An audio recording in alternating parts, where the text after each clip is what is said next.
جاءكم من الله نور وكتاب مبين صدق الله العظيم وصدق رسوله النبي الأمين الأمين الكريم ونحن على ذلك لمن الشاهدين والشاكرين والحمد لله رب العالمين أو كما قال الله تبارك وتعالى في كلامه المجيد وخطابه القديم في شأن رسوله وحبيبه ونبيه وعليه الكريم إن الله وملائكته يصلون على النبي يا أيها الذين آمنوا صلوا عليه وسلموا تسليما اللهم صل على مولانا محمد وعلى آل سيدنا مولانا মোহাম্মদ চাঁদ সুন্দর ফুল সুন্দর ওগো আর যে সুন্দর মদিনা চাঁদ সুন্দর ফুল সুন্দর আর যে সুন্দর মদিনা তার চেয়ে বেশি সুন্দর গো তার চেয়ে অধিক সুন্দর আমার নবীর পাসিনা আল্লাহুম্মা সাল্লি আলা سيدنا مولانا محمد وعلى آل سيدنا مولانا محمد গো খোদা দয়া করো মদর নসিব করো মদিনা ওগো খোদা দয়া করো মদ নসিব করো মদিনা আর দয়াল নবীজির না দেখায়া আমার নবীজির না দেখায়া ওগো কবর মাঠে নিও না আল্লাহুম্মা صلى على سيدنا مولانا محمد وعلى آل سيدنا مولانا محمد صلى الله عليه وسلم برادر الإسلام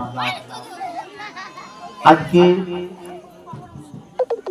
এই সভা জশ্নে ঈদ মিলাদুন নবী উপলক্ষে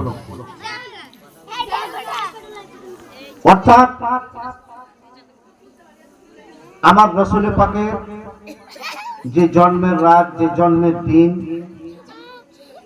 তাকে কেন্দ্র করে তাকে স্মরণে রেখে আজকে আমরা এই সভা আয়োজন করেছি এবং সকলেই এসেছি আমরা কার মহব্বতে জোরে বলুন আমার নবীর মহব্বত সুতরাং এ সভাকার আমার নবী আর যে নবীওয়ালা আমার আল্লাহ বলছেন আমি তার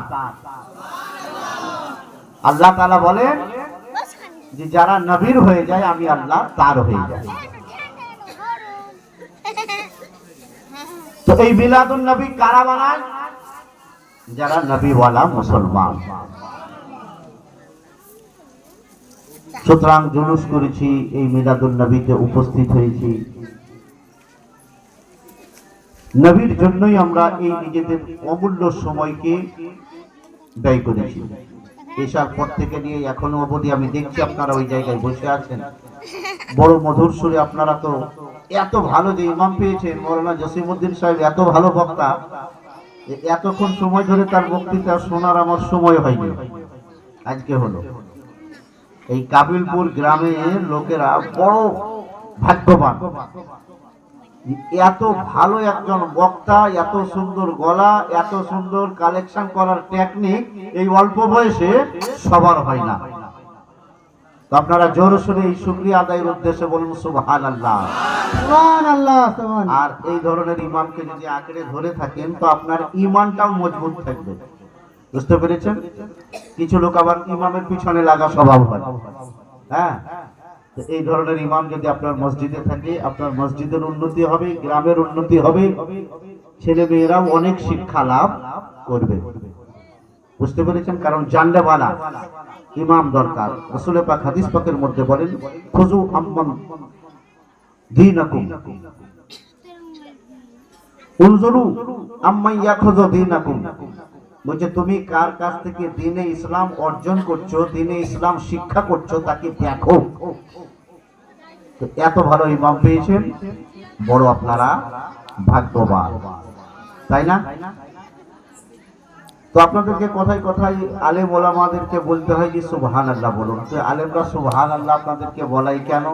কয়েকটা কারণ। যে সুবহানাল্লাহ বললে আপনি নেকি পাবেন, সুবহানাল্লাহ বললে নেকি পাবেন, সুবহানাল্লাহ বললে আপনি আল্লাহর পেয়ারা হয়ে যাবেন। হাদিস শুনুন, বিখ্যাত হাদিসের কিতাব মিশকাত শরীফ পাতা নম্বর 13 এর মধ্যে হাদিসটা লেখা। عن ابي هريره قال قال رسول الله صلى الله تعالى عليه وسلم افضل الكلام عند الله اربع سبحان الله والحمد لله ولا اله الا الله والله اكبر। আমার আকা আমার রাসূল পাক বলেন যে নবীর মজলিস আমরা উপস্থিত হয়েছে, সেই নবী আমার রহমতের জবানে বলেন, সেই নবী আমার রহমাতুল লিল আলামিন, নবী আমার দয়ার নবী আমার করুণার সাগর নবী আমার নিজের রহমতের জবানে বলেন, রে মুসলমানেরা শোনো শোনো, চারটি কথাকে আমার আল্লাহ বড় ভালোবাসে। কটা কথা? জোরে বলুন, কটি কথা? মায়েরা গল্পটা কালকে একটু করলে হবে, একটু শুনুন আজকে কিছু ভালো ভালো কথা। আমার নবী জন্মের কথা বলবো, মা আমেনা কেমন ভাবে জন্ম দিলেন সে কথা বলবো, সময় যদি পাই দায় হালিমা, আমরা ছেলেকে দুধ পান করাই, দায় হালিমা নবীকে কেমন দুধ পান করিয়েছিলেন শুনেছেন অনেক, কিন্তু কিছু নতুন নতুন কথা বলার চেষ্টা করব, বুঝতে পেরেছেন? তো আমার আকা বলেন, ও মুসলমান, আমার আল্লাহ চারটি কথা বড় ভালোবাসে। সেই চারটি কথার মধ্যে প্রথমটা হলো সুবহানাল্লাহ, দ্বিতীয়টা হলো আলহামদুলিল্লাহ, 3 নম্বর হলো আল্লাহু আকবার, 4 নম্বর হলো লা ইলাহা ইল্লাল্লাহ। এই চারটি কথা শুনতে আল্লাহ বড় ভালোবাসেন। দ্বিতীয় হাদিস শুনুন যে সুবহানাল্লাহ আলহামদুলিল্লাহ এই সমস্ত পড়ার নেকি কতটা। বিখ্যাত হাদিসের কিতাব মিশকাত শরীফ পাতা নম্বর 76 এর মধ্যে হাদিসটা লেখা, আন কাব বিন আযয قال قال رسول الله صلى الله تعالى عليه وسلم لا يخيب قائلهن وفاعلهن من قال في كل دبر صلاه وثلاثون تسبيحا ثلاث وثلاثون تحميدا اربع وثلاثون تكبيرا وقال في حديث اخر حتى خطاه وان كانت مثل زبود البحر। আমার আকা বলেন, আমার রাসূল পাক বলেন, ওরে মুসলমান, তিনটি আমল যদি করো দুনিয়াতে কোথাও কখনো ভয় থাকবে না। সমুদ্রতে যাবে তুমি ভয় থাকবে না, নৌকায় চাপবে তুমি ভয় থাকবে না, আসমানে চলবে এরোপ্লেনে তোমার ভয় থাকবে না, ট্রেনে চলবে ভয় থাকবে না, বাইক চালাবে ভয় থাকবে না, মাঠে চলবে ভয় থাকবে না, তুমি ব্যবসা বাণিজ্য থাকবে তুমি ভয় থাকবে না, পাথরের খাদানে থাকবে তোমার ভয়টা থাকবে না, থাকবে না, গাড়িতে থাকবে ভয় থাকবে না, বাড়িতে থাকলে ভয় থাকবে না, বনে জঙ্গলে থাকলে ভয় থাকবে না, মৌতের সময় ভয় থাকবে না, কবরে একা যাবে তোমার ভয় থাকবে না, তাহলে হাসরের ময়দানে তুমি উঠবে তোমার ভয়টা থাকবে না। নবী আমার বলেন, তিনটি আমল করো তোমার কখনো কোথাও ভয় থাকবে না। বাবা আমার চিন্তা করুন তো, কবর কেমন জায়গা, সবাই ছেড়ে চলে আসবে, কেউ যাবে সাথে? আজ পর্যন্ত কারো সাথে কেউ গেছে? স্ত্রীর সাথে স্বামী গেছে, বাপের সাথে ছেলে গেছে, না ছেলের সাথে বাপ গেছে, মায়ের সাথে বেটি যায়নি? মা বেটিতে কত ভালোবাসা, হ্যাঁ? বেটি যদি একবার শ্বশুর বাড়িতে খেতে না পায় মায়ের কলিজাটা ফেটে যায়, তাই না মা আমার? সেই মা যখন মারা যায় বেটি কাঁদতেই থাকে, কিন্তু তার সাথে যায় না। এইরকম কঠিন কবরে কে কাজ দিবে? এই আমলটা। নবী বলেন 3টি আমল করো। খুব ছোট্ট করে বলি, 3টি আমলের মধ্যে নবী বলছেন যে নামাজি হয়ে যাও, আর প্রত্যেক নামাজের পর 33 বার পড়বে সুবহানাল্লাহ। জোরে বলুন, আর একটু জোরে। বাবারা জোরে বলবেন, মায়েরা আস্তে বলবেন, কারণ মায়ের আওয়াজটাও হলো পর্দা, মায়ের আওয়াজ যেন কেউ শুনতে না পায়।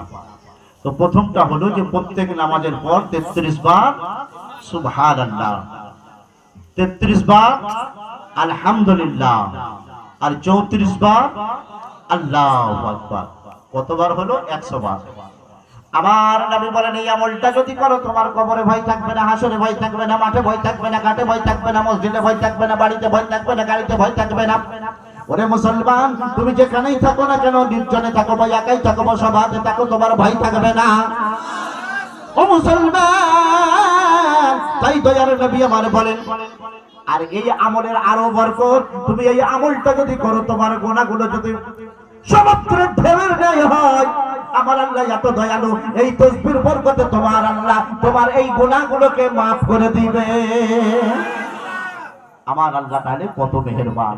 তাহলে জানা গেল সুবহানাল্লাহ, আলহামদুলিল্লাহ, লা ইলাহা ইল্লাল্লাহ, আল্লাহু আকবার, এগুলো আমরা যত বেশি পড়ব, উপকারটা কার হবে? আমার হবে। আর এইগুলো পড়লে মনটা পাক হয়। এগুলো যত বেশি পড়তে পারবেন পড়ুন। আর আমার নবী পাকের উপরে দরুদ শরীফ পড়তে কখনো বখানতি করবেন না। দরুদ শরীফ পড়তে কখনো কৃপণতা করবেন না। একটা দরুদ শরীফের হাদিস শোনায়, তারপর আপনাদেরকে আমি নাতে রাসূল শোনানোর পর ওয়াজ নসিহত আরম্ভ করব। বিখ্যাত হাদিসের কিতাব মিশকাত শরীফ পাতা নম্বর 87, হাদিস নম্বর 887 এর মধ্যে হাদিসটা লেখা, আনাস قال قال রাসূলুল্লাহ সাল্লাল্লাহু তাআলা আলাইহি ওয়াসাল্লাম, মান সাল্লা আলাইহি সালাতান ওয়াহিদা সাল্লাল্লাহু আলাইহি আসারু সালাতু তাকানহু আসারাতু খাতিয়া ওয়া রুফিআত লাহু আশারু দারাজাত। দয়ার নবী আমার বলেন, ও মুসলমান, আমি নবী আমার নামে আল্লাহ কত রহমত বরকত রেখেছেন। আমার নবীজির মধুমাখা নামে, আমার নবীজির ওই মধুমাখা নামে, আমার নবীজির ওই মিষ্টি মিষ্টি নামে আমার আল্লাহ কত বরকত রেখেছেন। দয়ার নবী বলেন, কোন মুসলমান আমি নবী আমার উপরে যদি একবার দরুদ শরীফ পড়ে, কতবার বললেন? কতবার বললেন? জোরে বলুন। একবার। নবী বলছেন কোন মুসলমান যদি আমার উপরে একবার দরুদ শরীফ পড়ে, আমার আল্লাহ তার আমল নামায়, দুই কাঁধে দুটো ফেরেশতা আছে, একজনের নাম কিরামান, একজনের নাম কাতিবিন। সিসি ক্যামেরা দেখেছেন? হ্যাঁ, দেখেছেন? হ্যাঁ, সবাই দেখেছে। হাসপাতালে আছে, কোন সরকারি অফিসারের অফিসে আছে, কোন শিল্পপতির বাড়িতে আছে সিসি ক্যামেরা, এখন রাস্তাঘাটেও লাগা। আমার আল্লাহ প্রথম থেকেই আমাদের দুই কাঁধে দুটো সিসি ক্যামেরা রেখেছে। যা কিছু আমরা করি ওই ক্যামেরাতে সব নথিভুক্ত হয়। আর দুটো ডায়েরি তৈরি হয়, একটা নেকির, একটা গুনাহ। নেকির ডায়েরিটা যদি ভারী হয়, আমি জান্নাতে যাব। এই আজকে 2024 সালের 16 তারিখ রাত্রি 12টার সময় আমরা এই জায়গায় মসজিদের কাছে বসে কাবিলপুরে নেকির কাজ করেছিলাম, এটাও লেখা যাবে। আবার 2024 সালে 25শে সেপ্টেম্বর কোনো গুনাহ করলাম, সেটাও লেখা যাবে, কিচ্ছু গোপন করা যাবে না। সিসি ক্যামেরা তো তাই হয়। আমার কাতিবিন থেকে আবিষ্কার হলো সিসি ক্যামেরা। বুঝতে পেরেছেন? আজকে আমাকে আমার নবীর শানে বলতে হবে, তাছাড়া ইসলাম আর বিজ্ঞান নিয়ে বলতে হবে। বুঝতে পেরেছেন যে বিজ্ঞান কোথা থেকে তৈরি হলো? আমার ইসলাম থেকে। সংক্ষেপে বললাম। আর বৈজ্ঞানিককে আমার নবীকে বলা হয়, এটা আমরা মৌখিক বলি না, বাস্তবের প্রমাণ আছে, বাস্তবের প্রমাণ আছে। তো বিভিন্ন সময়ে আমি বৈজ্ঞানিক নবী মুস্তাফা তার উপরে ওয়াজ করি। আমার রাসূলের পাক বড় বৈজ্ঞানিক, এই নবীর মতো বড় বৈজ্ঞানিক সারা বিশ্বে এখনো কেউ হয়নি এবং হবে না। তবে শুনুন, দয়ার নবী আমার বলেন, কোন মুসলমান যদি আমি নবী আমার উপরে একবার দরুদ শরীফ পড়ে, তাহলে আল্লাহ তাআলা ওই কিরামান কাতিবিন যাদেরকে লিখে রেখেছেন, তারা কি করবেন? আপনার আমলনামায় 10টি নেকি লিখবে। এখানেই শেষ আল্লাহর অফার? জি না, আমার আল্লাহর দয়া এখানেই শেষ নয়। একবার দরুদ শরীফ পড়লাম, কটা নেকি পেলাম? 10টা। আর 10টা গুনাহকে মুছে দেওয়া হবে। তাহলে গুনাহ হালকা হলো কিনা? দরুদ শরীফ একবার পড়লাম, 20টি জিনিস পাওয়া গেল, এখানেই শেষ? না না না, আমার আল্লাহর আরো অফার দেব। আল্লাহ ওই বান্দাকে জান্নাতি বানাবেন। আর জান্নাতে যেমন এসপি থেকে ডিএসপি হয়, ডিএসপি থেকে এসপি হয়, তারপরে আইজি হয়, আরো পদমর্যাদা হয়, তো জান্নাতে আপনার চেয়ারটা আরো উঁচু হবে, 10টি আসন মর্যাদা বাড়ানো হবে। দরুদ শরীফ আপনি একবার পড়লেন পাওয়া গেল 30টি জিনিস, 10টা নেকি পাওয়া গেল, 10টা গুনাহ মুছে ফেলা হলো, 10টি মর্যাদা বাড়িয়ে দেওয়া হলো। আমার নবী পাকের নামে এত রহমত ও বরকত। তাই আপনি থাকবেন এখন কাবিলপুরের সরজমিনে, মনটাকে পৌঁছে দেন আমার নবীর মদিনাতুল মুনাওয়ারায়। এমন ভাবে দরুদ শরীফ পড়বেন, কারণ নবী আমার বলেন আসমাউ সালাত আহলি মুহাব্বতি ওয়া আরফুহুম, বলতে যারা আমার মহব্বত নিয়ে আমার উপরে দরুদ শরীফ পড়ে, আমি নবী তাদের দরুদের আওয়াজ নিজের কানে শুনি, নবী শুনতে থাকেন। এই রকম ভক্তি দিয়ে দরুদ শরীফ পড়ুন একবার। নাতে রাসূল ইনশাআল্লাহ আমি শোনাবো। আল্লাহুম্মা সাল্লি আলা সাইয়্যিদিনা মাওলানা মুহাম্মদ ওয়া আলা আলি সাইয়্যিদিনা মাওলানা মুহাম্মদ। মায়া মেলা তোমার ঘরে কে এসেছেন বলো না, মায়া মেলা তোমার কোলে কে এসেছেন বলো না, মায়া মেলা তোমার ঘরে কে এসেছেন বলো না। দো জাহানের বাদশা তিনে, দো জাহানের বাদশা তিনে, তাজদারে মদিনা, মায়া মেলা তোমার ঘরে কে এসেছেন বলো না। মেঘে এসে ছায়া করে মোর নবীজির মাথাতে, আর সর্প এসে হাওয়া করে মোর নবীজির বাদনে। শুনেছেন কোনদিন যে সাপ এসে কাউকে বাতাস করে? সাপ মানুষের শত্রু, মানুষ সাপের শত্রু। মানুষ সাপকে দেখলে মারে, আর সাপ মানুষকে বেকায়দায় বলে দংশন করে। হ্যাঁ, কিন্তু আমার নবী কেমন দয়ার নবী, আবার ওই আরবের মরুভূমিতে আরাম করেন। সাপ দেখে নবীজির শরীর থেকে ঘাম মোবারক ঝরছে, না না না, সাপ এসে কি করছে? বাতাস করছে, যাতে আমার নবীজিকে গরম না লাগে। মেঘে এসে ছায়া করে মোর নবীজির মাথাতে, আর সর্প এসে হাওয়া করে মোর নবীজির বদনে। ও গো আসমানের চাঁদ হয়ে যায়, আসমানের চাঁদ হয়ে যায় মোর নবীজির খেলনা,